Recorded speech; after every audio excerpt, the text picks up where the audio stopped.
you so much for joining me for Baba TV program to Msake Chibomba News, the one and only princess. The Father, the Son, the Holy Spirit, in Sandra Diana Mombeda, Princess Diana, Mwachalazinga Wabusoga, Nimusega Garden, Mwachalazinga Wakatonda, Mombeda, Mirujejo, Esato, so Towakana.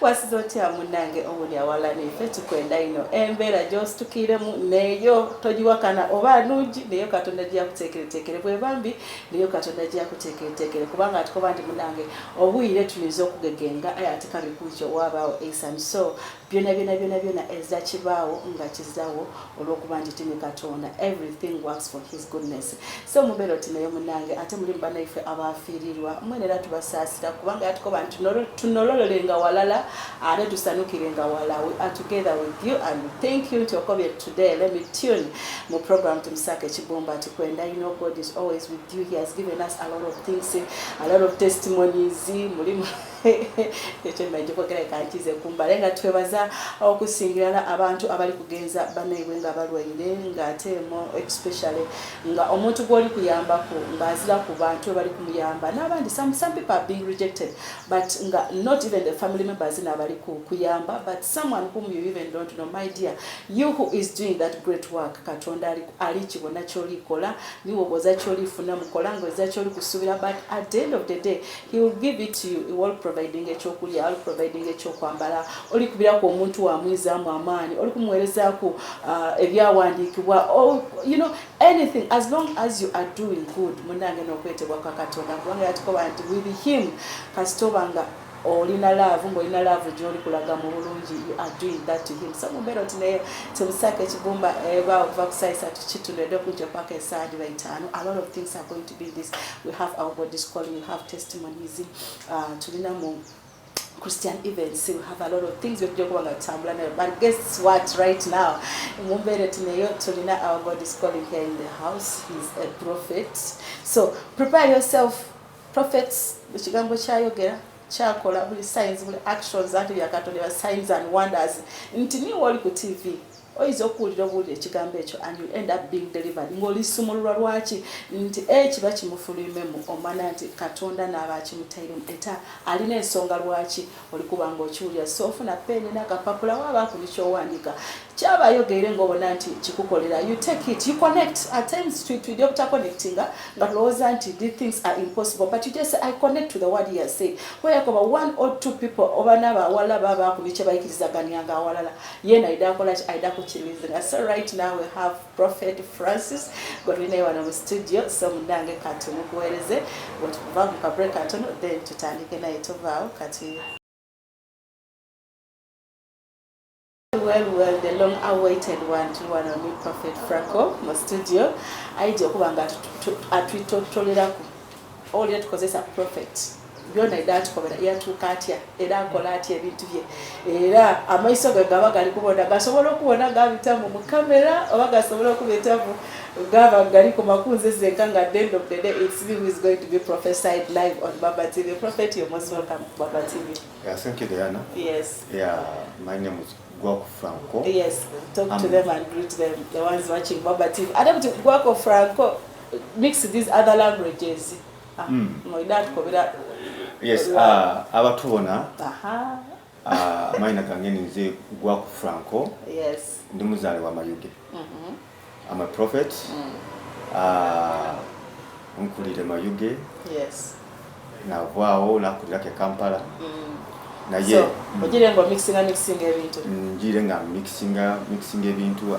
Businessman, I'm a man of God. Ndakubimana in future oba mu maisao. Yeah, muri mutya. Katonda yebali kuba kuma. Amina. Katonda abenda ino. Amina. Thank you. Yes, Franco okulirewa abazaire bo baliwa ensibuko yo liwa. Yeah, Franco nzalo ya Mayuge. Kuchalo achita Bukawongo. Yes, abe Bukawongo balibona ati bakubone bulungi bakwetegereza. Abe Bukawongo malamu isaino. Yes. Menda ino. Ina baba wange mulungi akali mulamu. Amina.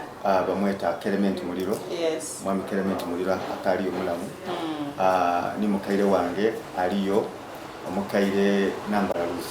Amina Clement namba Ruth mwe bali kukuza Franco mwe bali kumutamu nambala nungi abandi tubayidi nti embala etandikira ku enkuza gye wakuza oba omukuziza bubi oba omukuziza bulungi kubanga nebina bya Katonda oyinza okuba omukuziza bubi aye ng'ate mukumukuza bubi n'okumuli kumusindika okumusula kumufula nti muweereza wa Katonda so bulungi ne bubi bira byatukoba bikolera ku lwa Katonda olwo bulungi bwakyo.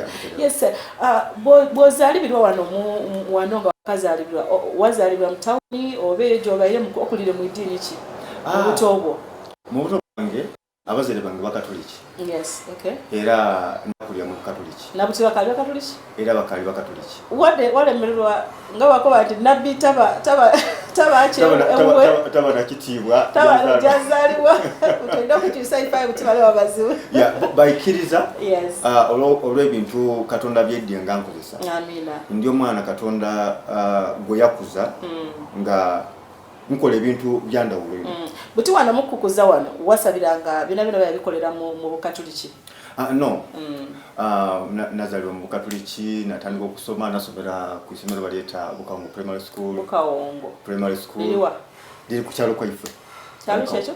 Bakyeta Bukawongo. Bukawongo. Okay. Dene isomero baleeta Bukawongo Primary School. Okay. Said they wifere nganyimaniro. Okay. Ovoye buyemba. Dene mboli Bukawongo. Eyo njenzaala. So bakuzaala nga bajja mu kanisa ya Bukatoliki nga wojanga nabo. Nganjanga nabo. Otambwire nabo paka ibanga ki? Ntambula nabo unangira secondary. Kujja wala. Wano wali osabanga nabo boka ali kunja secondary ngoli okali mutobo kali primary. Abakatoliki balina emirimu abaana abato gye bakolanga mu kanisa ife tujja twayemba mu aba munasale school mwakola bichi byakolanga ebyakusikiriza. Kuba nti otambulira mu Katonda.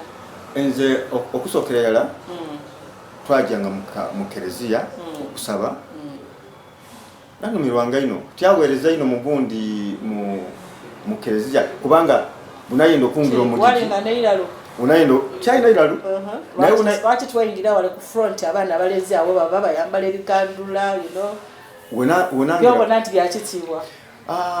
Ebintu ebyo kale okusingira tyabibona ino. Kubanga bonali omuto nga nja mu church mu kereziya tungira batandika okusomesa omujiji bantu okusoma omujiji. Nasoma omujiji. Omujiji musoma gwa ibanga ki? Mwasoma gwa ibanga ki? Kyagumalako. Tuwamalako. Kyakude. Anti ndiko banga ati obulali bwali ngoli kuwakana.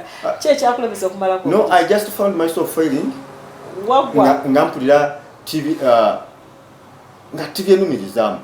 Ng'omwana omuntu tuyinza kutegeera ino kiri awo like uliwo oyenda okubanga oyenda kwewayo ino. Ate nga wesanga toli kumalako. Kyene kyakulemesa okumalako ng'owulira nti tibiri kusanyusa basically. Mule ndowooza nti tyanumirwanga. Tyanumirwanga. You didn't have any interest in it. Yeah. Ate mama ne baba tibakusindikirizanga. Mama bo bajjanga mu kusaba naye nga tibali so much devoted into it. Yeah. Tibali nga tibyewayo. So bwavaamu tikyababisa bubi? Kyababisa bubi. What happened? Kyababisa bubi era in fact nze yayomba ino. Yakati oleka otya okubanga olekerawo okusaba. I just went wild nabanga ndi byange tikasaba na kusaba. Buti wali osabanga bwalekera okusaba what basically were you doing? Nabichi ebikunumira waba tebibye okusaba yali tibikunumira by that time. Kwaya. Yali enumira. Buti mukwaya wali ojango yemba? Mukwaya nga tujanga twemba okukuba ebivuga nga numirwa nyingi. Okay. Ya kati wawe ntandika okuvubuka mu awo buloni tuli kukulakulama. Oli P6 yawo kola bichi. P6 jansaba naye ndekera okutandika okubyenyigira mu ino. Nfuna emikwano twamukutambula twa. Ujade ku isomero mwali tumuwereza nga era ku isomero ba mu bibyo. Ku isomero isomero twali kuli yali abasiramu. Mu primary. Kati wayege ebyobusiramu kuba. Yakyabyega. Wabiwona otakuba kuti isomero kiri bakumusingi nga gwa Buisiramu wadema kuba. Batusikiriza ino. Mwali isomero bwerere. Nali ku UPD. UPD. Era abali eyo nga osomere ku UPD. Nendo kuiza amaanyi nti it's not a fault. Iwa buti wasomanga wabulidanga nga gulinga musango. Did you like it or you didn't like No, it? I liked my life because first of all I was wise at school. I was a wise child. Wagamanga kifo kya kumeka. Nalinga wa akulembera wa kubiri ekinene nomba wa kusatu. Okay. Abaana kike ekyo banga balalu basically bulalu kibwali nabo ku isomero. Abaana abagezi n'abasinga bulalu tojja kumpakanya. Ku isomero I was humble. Yeah. Seriously. I was humble. Seriously. I was humble. Basomesa banenda ino.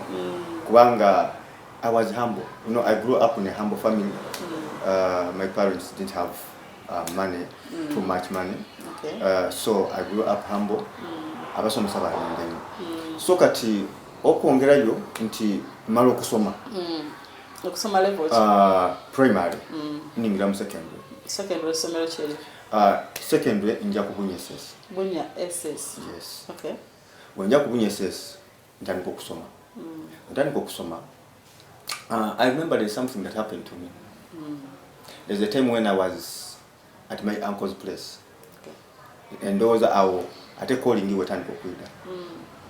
Ati mtimeja kubuza nti bule twali mbuka tulichi twava mbuka tulichi twenda ku somero y'abayisilamu somero y'obuyisilamu tuvireyo tuingire secondary buti awo ngoli mwidini ki kati awonka ago madini abiri lyali isomero ly'abasilamu era omusingi kuba musingi era olina okugoberera enono daaku yeah so kati inja their doctrines inja kubunyesesa naye nga nkali mu katoliki nga butoli mu katoliki okay ngoizeyo kati ntandika okusoma ebintu bino ebyabalukole bino tyabyendanga ate tulikudukira nti awo senior one tubadde kutandika level ya kavubuka also twende otubuzebuze musu era mu biseera ebyo waliwo church yali nga ku kyalo waffe yes nga kwali ku musumba bamweta Pastor Gulu era obanga oli kumbona Pastor Gulu yes enkola mu Easter church eyo bajeta ebiseera bajetanga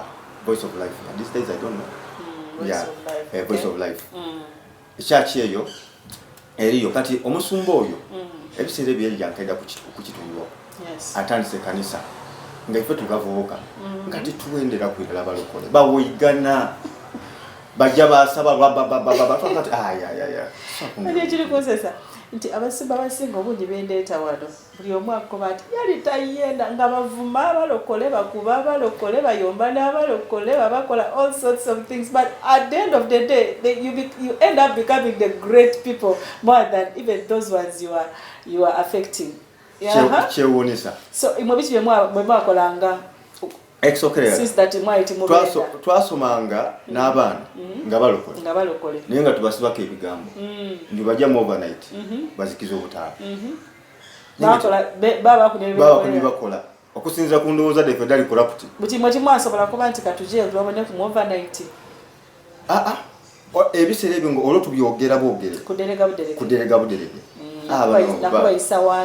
kubayisa wansi naye wetweyongerayo twalina gundi gurupu y'abavubuka abavubuka abo tibendera kwirala balokole era nga tuvuma abasumba twayogera bino ani yali akulira ekikoosi ekyo kubanga kyali ekikoosi ate kubaako omuduumizi ani yali akikulira ekikoosi ekyo twalirayo omuvubuka gwe bayitanga Lawrence aliwa buti saudi tiri gyali nze nali mu gurupu eyo naye I was humble ebigambo byange byabanga bitono nga nengeri gye neebalirira mu nganze naye okweyongerayo nti twadereganga abaana bano balokole ebiki but there is something that I want to tell you there which happened to me kati ndi mulokole ntuuka mu byali senior 3 nga nikuja mu senior 4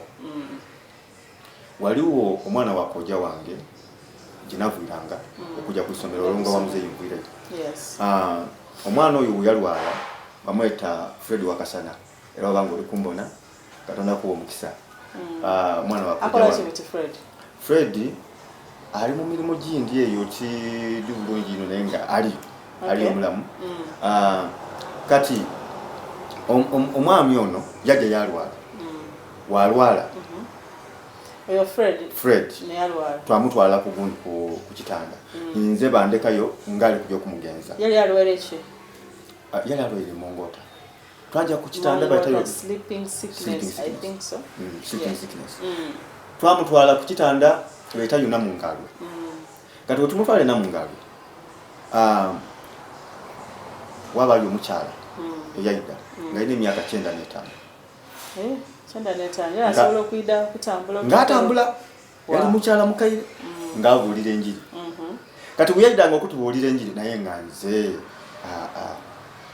tini byendiku waliwo kali muloko nga tosobola kunkobera bintu bya njiri ebyo waliwo omwami mwerabira amaina kubanga twali bato omwami oyo yali yankajoininga university Makerere University ate nga nze ebya university bitegera bulungi kati oyo neyidanga gyendi yanka naye Franco tulokoke namba kunzi zisobola kulokoka it's a waste of time sobola kulokoka omukyalo yasigala nga idda yabulinyi naye nga watandika okubulinyi mwidwaliro mwamala mu for how long twamala mu mwezi mulamba nga watandika okubulira enjiri nga nze nvaawo kyekitere mongota bisukuma Just flies. Just flies. Yeah. So now she started to preach the gospel. The gospel in the hospital. Now I didn't want to give attention to the gospel. Yes. Because I was my own kind. My parents are Catholics. The family where I'm coming from, no one was born again. Even you yourself, you never thought of. I never even thought about to be born again. Born again. Yeah. So, ekyokulowooza ku being born again kidda kitya? And now, batandika okutubuulira enjiri mu idwaliro. Nze mbiroba. Omwezi okugwawo. Wetuyire waka. God had spoken. I think that's what I would say. God has spoken to my uncle. Tuyire waka kojanga atandika okutukoba. You people, you become born again. Was he already born again himself? He wasn't. But he just spoke it out. Yeah. When are Catholic, strange Catholic. Okay. Atandika okuba nti you people become born again. Kojanga mweta jagenda Moses jagenda. What was your response? Aliuka. Na namubuuza mkakunze. Koja. Naiwe toli mulokole. Iwe tutolawa. Nti ina radio jempulye bageta impact. Na ye naina amakulu gano gali gano. Naye basada ganali kwa that testimony. Na kumpa testimony. Yes. Na ye nagema ku radio. So kitegeeza yasigala nga mukatuli chenga ate mutima aloko. Kubanga if he could believe and be healed. So kati aida yankuba nti you have to become born again. Kwange bisire bitanzo kuononeka. Kuchalo batanzo kutubona bavubuka tanzo kufuka ibintu bastaba kati mukiseera ekyo I remember we even had girlfriends. We even disappointed them. Are those girlfriends still there? They got married? Yeah, I think they are still there. Kubanga it's long.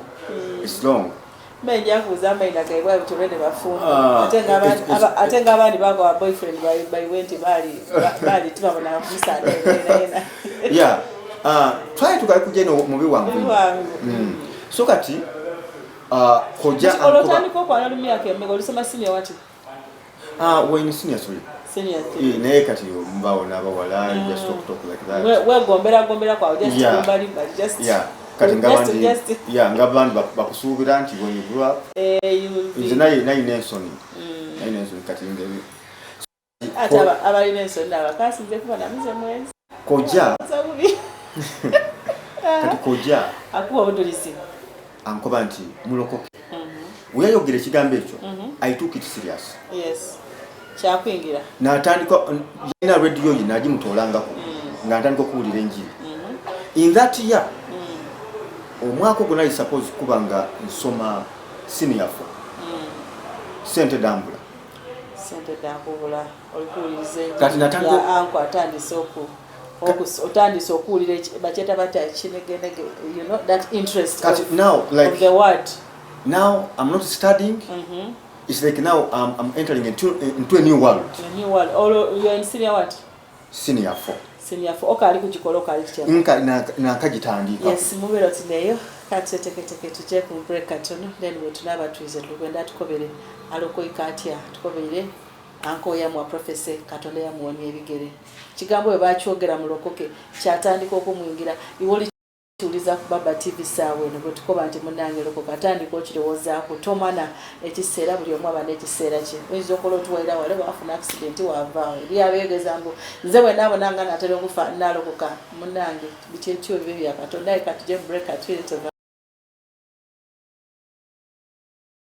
Well, it's to kind of break Antonio. Program to Sakech Chibumba News Sandra Dana still going on. Yes, to carry with our one and only God is calling in the studios. Yeah, he had miracles. Uncle Yeli Amusuza. I tell you, Mukatulichi. I just that you are telling me, yelling in you people Mubona Kari Mukatulichi, Mubona Kari Kurokoka. When you had a conversation with him, it really showed into Yeli Asaziwo Kurokoka. I ain't Tayo Gere. Is that it so? Yeah. Okay. Mochai. Era Koja Wangoyo. I took it serious. You took it serious. Na said that Jaku Somero, Oria senior 4. Senior 4. Kati incha ime. Tutandika okusaba ku radio. Natandika okufollowing na mtu ala ku Bible. Yaina Bible. Wow. Natandika okusoma Bible. I became more serious with the things of God. Amen. Yatuka point. Yabonanga atene waire yino ati atandika okuwulira owo. Ngalibo nacho kujja kuona kusinga. Like you know yali mu ka gundi yako ndowooza. Nakati nayo mwana ono. Ali kuja astro. Bantu balyoko bantu abalokole tujja twabitirizo kwenda katoka twabo tibalalu. So neyongera okwenda Katonda. After some time I went back home. Unaira yewaka otwasabanga ku radio. There is a man who was preaching on that radio. This man is called Pastor Jagenda Chikomeko.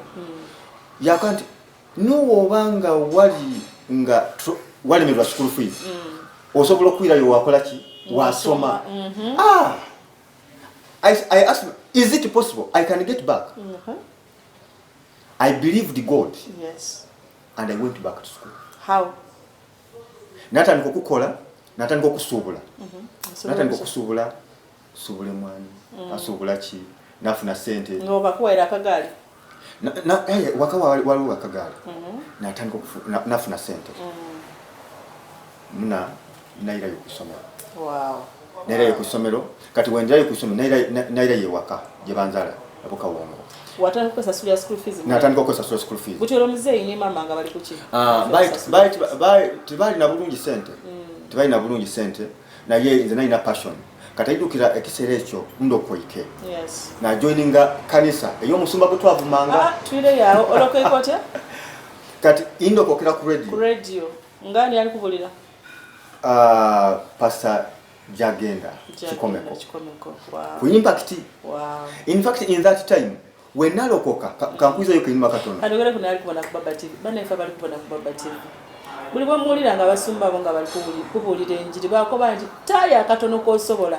Akatono kosowere na kalokolo omuntu otinono kitegeeza ki nti you may not go on the pulpit kuchituti okubulira oyinza okutajja mu bantu kubulira, but in the kingdom of God we have kingdom financiers abawayo akatono ndozo bulira no prophet right now ekimufira prophet nti yalokokera ku radio do detagisa batamu sente, so akatono bambi whatever money they keep on asking for, please you should always avail. Nibo always aka mobile money nga kanusu 10 eri yanzo okweleza enusu 10 enga kulibula ko 10 kya withdraw wotopinga up enusu 10 ekyo kina kye kikola ekitono kyolina ala ni mwabaga egomulina sente mwena atakabe mutatwegayiriza ino tuwitwire mu kusabiriza nga nesene de mufuna daba akatonda funa kakaire kalamba jo kasige mu church obo oli kujja okusaba to oli kujja kusaba ezo kuyagana nga muli munabajja mu church okusaba nga tibajaja mu bwakyabazinga bwa Katonda nga tibajaja ate kati nga iwo bale niwo tojja aye nga ate kabiri ebikolwa abo nga wayikiriza wasirika Katonda onakobya ati akowe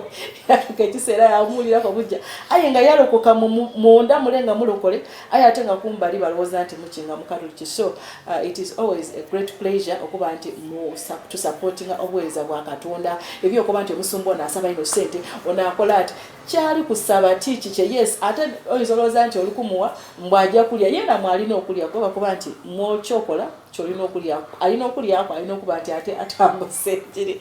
So olokoike okulokoka kwange ewaka nga nkwizizayo ku Bwakojja waka twali abavubuka abooluganda twali abavubuka ndowooza nga bana kati omuliro gw'enjiri guningiremu ngusiga mu banange otandise okugigulira mu bayina enjiri kati banange bonabona waliwo obakonvinsinga otya akuba buti olwedde wali olina ate emyaka egy'obuvubuka bo balina kyalina tageti yakuba bw'oba oningiza wano osobola okukyuka naye nakola nti twalinze omwami kati sadino omwami bamweta Wakasana Fred owundi bamweta mwami Zakaria. These are my brothers.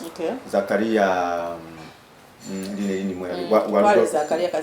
walugololawo wabaawo omwami owundi twali bana wefo kati twalokoka omulundi ogwo mwali mulikuwuliza radio at that time for you twalokoka kati nga ekisinga okutweraliikiriza kujja kujoyininga kanisa ya Biwembe kubanga ebiseera ebyo kanisa ddali dayisanga abasumba ekyo kiwulire oyeka bukinga omusumba tereza Katondawo wolina okumweroka amingira eri alidemu okwiddewuwo olwa disorganization gyolina omusumba wenawe noliyo nimwe abazimba di kanisa mwongere okutaamu ssente muzimbe omulembe omutuko tuli mu Gwaku n'enjiri erina kuba yaki ya mumbeero okusinza ku generation ekutambula mubeeralikira nga Kiwempe so kati mukibuuse mutya kubanga tikyali kyangu okukikyusa tikyali kyangu kubanga twali kuva mu kanisa eriri established n'Abakatuliki nakwaba nankunze mukiiti mwide tujje twajja ku kanisa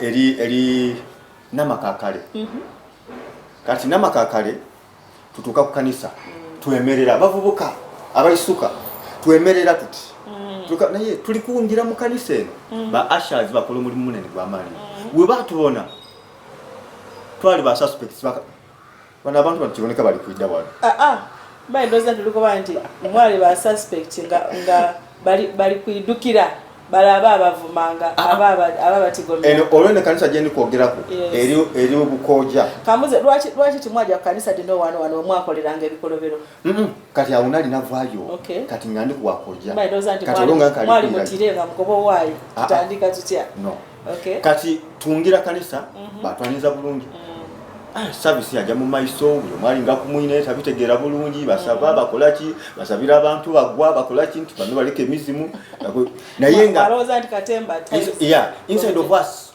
we like me mwali mu amaani agaga holding okuyayana okwo twasigala twakola n'emirimu ku church on that first day twasomba amatafaali kubanga bali kufa amatafaali biki twasomba amatafaali on our first day so okutoolayo indira ebukawongo ewe fukibanzali njoininga kanisa eyo musumba gona vumanga yampa welcome bakubona batya abo ku kyalo n'ababa abantu kubanga nairayo nga niso kam nga yo down nga niso down nga mbone ko muntu ovunanizibwa balowooza nga nti you're pretending kumbe ngo serious so kati indira ku kyalo kyewe abazero bawulira olokweke. What was their reaction? Their reaction was not really good. How was okutola ku mama wange yali a bit humble. Naye my father tichamu busabulungi. Yakolachi. Kubanga yatuwa connection yakati iwe nkuza lukwike. Why? Olokubolo koike. No koike. Waba contention yali yamani. Naye I thank God nti God helped me to go through it. Wamwe twawulikuzaako otya okuba nti right now nti yamala yakiikiriza nti ekyo kanteesono Katonda we yatandika okukola kubanga yatandika okuyikiriza nti Katonda alikolera mu bulamu bwange ne committinga ku church nga mpereza ate nga nsaba nga read the Bible kati ngate ndi mukozi nga nkola sente dentaye ku isomero nabazere bange ntontonde banongereza so batandiko kundikiriza mu mpola. Yes. What I did, I became quiet. Kubanga I want you to know nti muzeyi yalobera kunima mu kumpemere. But I became quiet and humble. Very humble. Yes. So we namala okusoma nvaawo tutandise okuweereza tweyongereyo natugekisa nakakuna nawe kata okusoma kanje ngoli mu church yeneyo. Ndi mu church yeneyo. Naye mu church yeneyo wajimala mungaye banga church iragimala mu mwaka mulamba. Mu kiseera ekyo kinamalawo omwaka ogwo nali nkulira abavubuka mu choir. Abavubuka the youth, I was a youth leader. Okay. Yes, in the church. I led them, we prayed together, we worked together. Katonda ayina ekintu kyankolera ku isomero nga nsoma. Mu senior 4. Okay. Njja ku isomero. Wentuuka ku isomero nali nga bamanda school fees. Naye nga wentuuka ku gate, I don't know, basaba gundi clearance. Naye nga nze waliwo wentuuka ekiseera ekyo nga ningira nangira nabitabo bubite badema kusaba bali kubona as if tubali kumwana ngolusi balidukira nga maze okubitabo amaze okuja. That thing inside of me, I perceived I used to become something spiritual. Yes, that you even became invisible. I became invisible. Or you turned into someone. They saw someone. Yeah. Wow. That's when I started to experience I have the power of God. Yeah. Natandika okuwa obudulizi mu church. Mu church batandika okubanga nze nebaza Katonda wa Franco.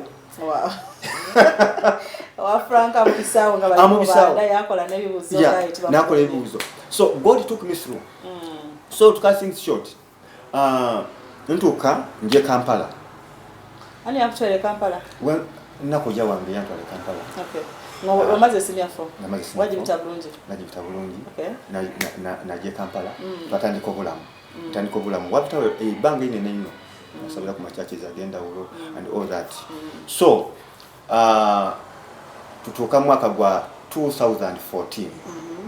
2013-2014. Nenda kuwasa mchana. That's when I started to know until I have a prophetic gift within me.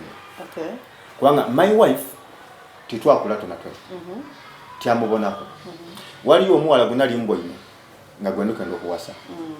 And then God told me, don't take that woman. How did he communicate to in a vision? In a vision. Yes. And it came so strongly in my spirit. No, I need you to explain to us. Don't marry her. What really happened in that vision? Because some of us what happened? To what are visions, but when you explain, someone will say, okay. I want to tell someone that is watching me. God speaks to us in visions. In the dreams, in the night. Vision, dreams, to be vision. About to do vision, dream, vision. So we want to explain to us to get a vision. So I was in my home in the night and I was praying. Yes. When I didn't get into Kusaba, like this, I was caught up. Now you're meditating on God. Meditating on God. Yes. And God tells me, don't marry that woman. Yes. The woman that you're going to marry is this one. Yandage chifana. Ngaleti mubonanga. Yes. Kati inna mukwano gwange bamweta Ben. Asomesa kubonya. Yawo likumba na nkutumire ino. Ni mukwano gwange owundi bamweta Emerson Kireri. Is a big man now. These are all big men now. Okay. Kati Emerson yali alikuja kuwasa. I mean Ben yali alikuja kuwasa. Muchala we ninze namukolera kali sitemba. Kati God speak to me and tells me omuchala goli kuja kuwasa is a sister to that one. Wow. Kati awo we connecting.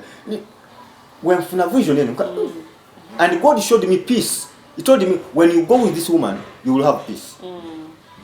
Era muchala wange mutumireko bamweta Nabiri Phoebe. Nabiri Phoebe, thanks for taking care of our prophet. Thank you. It's not Yeah. easy. I hear Munange taking care of these men of God. My idea is not easy. I love her so much.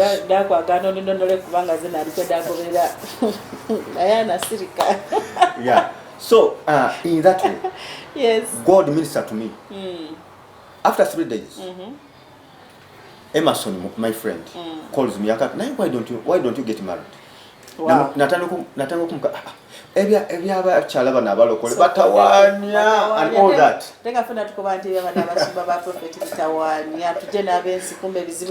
Yeah, but I thank God that God gave me wisdom. Yes. To leave the other one and to go with something that I was not seeing physically. Yes. But I believed God. Amen. So I went in their church in Mayuge. I met my wife. Namona, she was worshiping. Namona, she's the one. Wow. And I heard the voice telling me she is the one. Wow. Wow. Just imagine what it feels when Diana, you're here on TV and you know someone sees you there in a vision and he says, the one time he sees you on TV, he says, you know, that is the girl I saw. Can you imagine? Manange, what it means? Manange. Mushala Prophet, you're so blessed. May God continue blessing you. Yeah. So, yeah. So to be there, amazi okulaga with their process technicalities, we want to know how, because you're called prophet. Yes. We want to know, or take it until now, you have been called as a prophet of God. I continue to serve God in the churches where I was. Yes. In Kampala. Which church was that? Waliwo church bajeta Harvest Time. Yes. Erichitemu. Yeah, ni Msumbachi. Bamweta Msumba Kawesa. Okay. Yeah. Unatandika kuweereza naweereza mu kifo ekyo. Then after najoininga church yindi. Church bajeta Sabaoth Healing Word Temple. Amen. So joininga church eyo, when joininga church eyo ntandika kuweereza nga interpreter bampa obuvunanyizibwa and all that. Then that church is a prophetic church. Wow. There God meets me there in 2018. When he met me, as I was serving God, nga neweire yuno mpereza katonda ni muchala wange yali mukwaya. I was serving God, doing everything. I was not on top. I was among those ones. So those who are watching me, you're serving in church, you're not serving at the top. You're not serving man, you're serving God. Amen. You must know that God has to appreciate your works. He sees your works. Amen. So as I was serving God in 2018, we wanted to buy a land with my wife. Yours or for the church? Ours. Our family. Yeah, our family. Apart from the administration. Nali mu business nga tusobola muchanga, the driver muchanga ngotola Masaka Ndwera nguleta Kampala. So that was era abambona echengera, all of them, they know me very well. Yes. Now when is this calling? So manifesting. What's going to that you can't own? Calling yange engira in 2018. Yes. Mu 2018 twenda kugula itaka. God tells me don't buy here. In the dream. He tells me, don't buy where? In Kampala. Okay. Namubuuza mu kiro namubuuza. Why? He drove me and brought me to Jinja. In the spirit. Yes. Yankoba, I have placed you at the mouth of this region. Amen. Go and pray for my people. Yes. Bless them. Amen. And prosper them. Amen. Now, after receiving that message, muchala wange yayita kufumbirwa Musumba. Kati now, ndikulowooza mu muchala wange ngindi kujja mukoba nti ebintu bino. But strongly, namuka kunchi, you know what? We are going to serve God. Things we are going to serve God.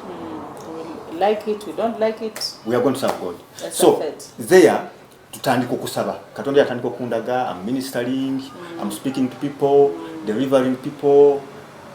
Atandika kundaga the whole land of Busoga and Uganda. Yes. And I'm preaching the gospel, and many people have been delivered. Amen. So from there, I went on the prayer mountain, started to pray, and God connected me. Which prayer mountain was that? Seguku. Wow, I love that mountain too. Yeah. Yes. So when I went on the prayer mountain, then God told me, your spiritual father is Prophet Brian Kagezi. Prophet Brian Kagezi of Nima Wadi Ministries. He's my spiritual father. Wow. So when I went to meet him, what you already what you told me? Night he just told you the names and showed you Wafanana.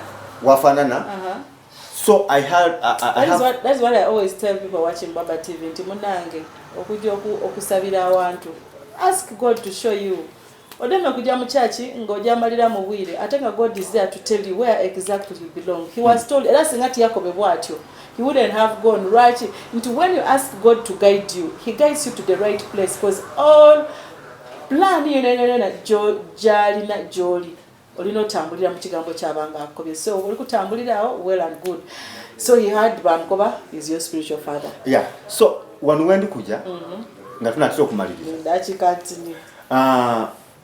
I entered into Numa Wadi Ministries, my first service. The man of God taught the word of God strongly. Nasaba appointment. Is it possible to meet this man of God? Bankati, yeah, it's okay. You can meet this man. So when you met him, he prophesied. So when they gave me the appointment, I met him. When I met him, he told me the names of my wife. Amaina gamama wangu. Echukulachi n'abaana benina. I hear the name of God Josiah. Is my husband. I was shocked. Yankati, you were a prophet of God. What did you call your prophecies? Yeah, of course. Yeah. So he told you are a prophet of God. Yeah, he was confirming what God has spoken to me. Exactly. So from there, I joined Prophet Brian Kagezi. Wow. He mentored me for 3 years.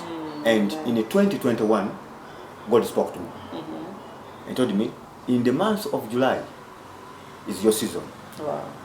Katutwavu kwa mwezi ogw'omunana, my father called me. Yambuza, do you know what is in ginger? Your spiritual father revealed that. Spiritual father. Prophet Brian Kagezi. Yes. He called me. Yambuza, do you know what is in ginger? As of now, you have to go and prepare because your season has come. Wow. I love such fathers. Most fathers and most mothers these days, your spiritual sons and daughters. God will bring a revival. Bana omwana wabatu senga it's already a season for your child. Kankobe omuzala like your child, son and daughter. Nga uwo nga tusokujo kufumbirwa ngobono ente katika katonda because let them go. So when their production etuse productive time etuse, you let them with ease. Ochidingeri abandi abalemesa abaana yasigala is still holding on to them. Namafuta omwana gabala ina yadi losing because they want them to continue serve down globally. Yeah. Abasumba basinga omungi baidyo ekikola ekyo. Yeah, they don't want to nurture it and bring it out, then they leave it to sprout. Yeah, naye so akukobye edinda. Ndidinda. Otandise edinda church eferika. Church efe eri ku Busoga Square. Busoga Square. District headquarters. Ginger. Okay. We are called Ehie Healing Word Ministries. Iramwao. Ehie Healing Word Ministries. Twinonole Ehie. Ehie kigambo cha Hebrew, it's a Hebrew tongue. Ekitegeeza I am. Loza ngandi Luarabu kuba tujuruarabu loza chavira kuba. Ekitegeeza Ehie means healing. Ekitegeeza I am. I am who I am. I am who I am. Yes, I am Healing Word Ministries. So we are Ehie Healing Word Ministries. We are at the district headquarters. Okay. We always gather in that place every Sunday. So tutandika kusawa ibiri paka saa mukaaga tubani service ndala. Okay. So if you are there osobola kwida watu egaitako. Younger people, you come. There is too much in that place. You come for your prophecy. Me I'm waiting for mine here on air. Nzoba nungi oba timbi prophesy just because prophecy they don't force prophecy. I was going to force you to prophesy to me on air. Over anungi oba ambi, you know it is for the will of God, but you can't force prophecy. But you can tell us yeah, those who are watching me, I am Prophet Gwaku, a son of Prophet Brian Kagezi. Amen. I want to welcome you in our services. Don't die with your problems. There's a prophet in the land. Amen.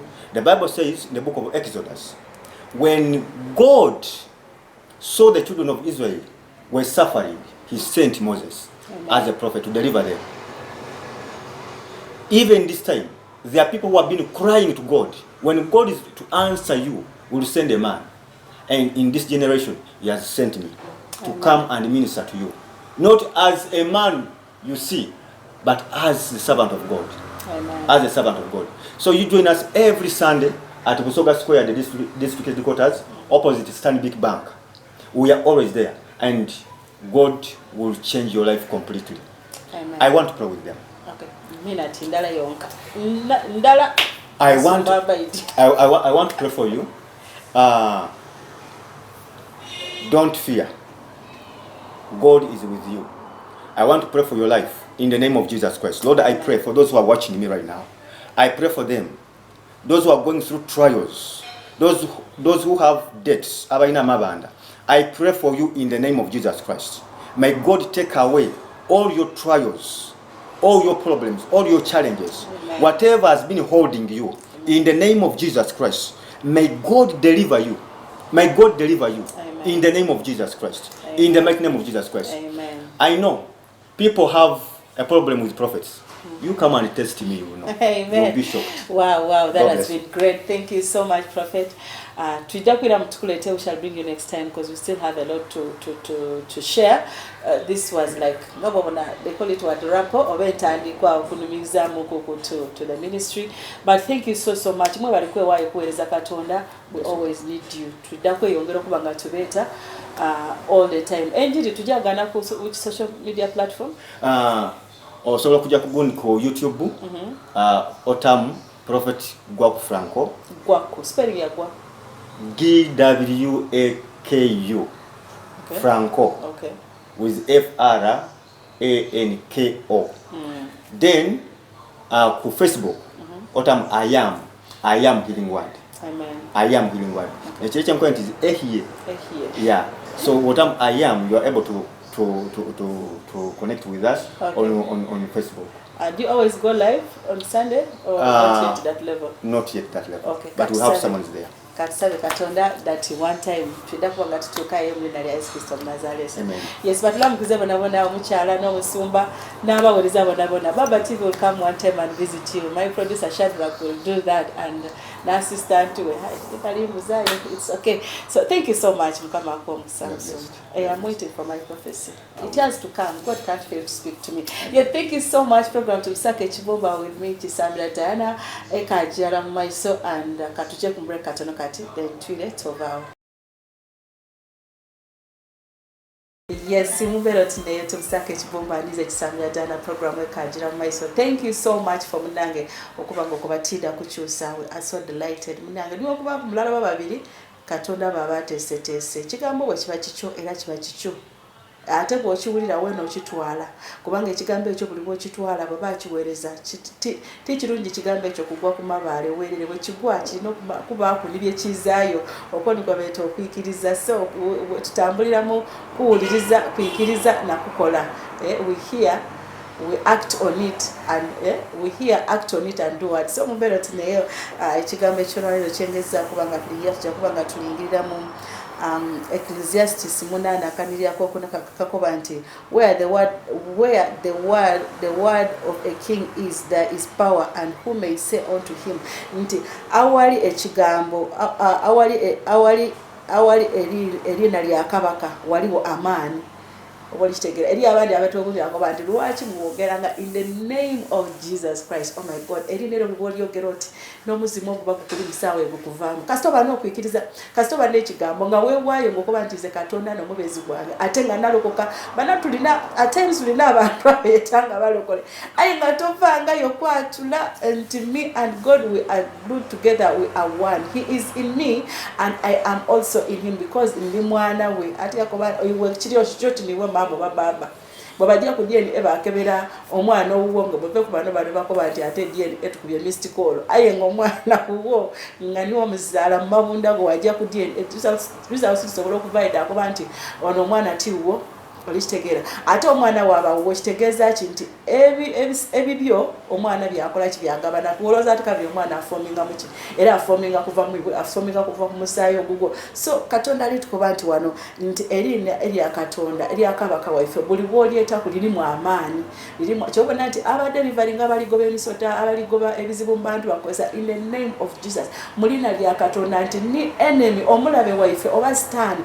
bw'awulira erinnya eryo nimwene yena asobola okubanga tikoba nti asobola ayalumuka lwakuba nti abandi badi okwerimbika muyayita in the name of Jesus aye nga inside yourself olina ekyasitaani ekikwekweseemu.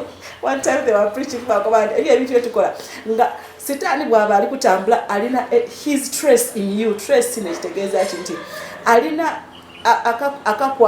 omuganda akoba akakwate oba olina iwe ni sitaani mulina ekibagemaganya oyinza okuba olimu omuze ogw'obwibi olimu omuze ogw'olugambo olimu omuze ogw'okuvuma olimu kwegamba obuntu obw'omulungusa obwo obubi bwokola obwo mumbali eno ng'abantu abandi tibayidi nti sitaani abayidi nti butiiwa akulinaku akakwate era oba oli walla naye so ojanga okobanga in the name of Jesus Christ sitaani ng'ali kulingirira ati ng'akwabonoono ali kungoba ate nga zeena ali walla naye so kuba nti erinnya lya Yesu buli bw'olikozesanga ate even yourself you are rooted into it nga oli righteous. Yes, it's not easy to find a righteous person but at least you can try your level best bintu bingi byetusobola okuba nga tukola okuba nga tutambulira mu butuukirivu bwa Katonda so kuba nti erinnya eryo lirina amaanyi buli bw'olyeta likukolera ebyamaanyi eby'endawulo oli wakaawo oli kutambula mu nnumba yo ebizibu bikubitirireku eri obwotuuka n'okutuuka waabona nga ekisense ekyo oliwulira oti waliwo omuntu wundi you never know omwoyo omutukuvu alikoba nti munnange toli weka eri ebizibu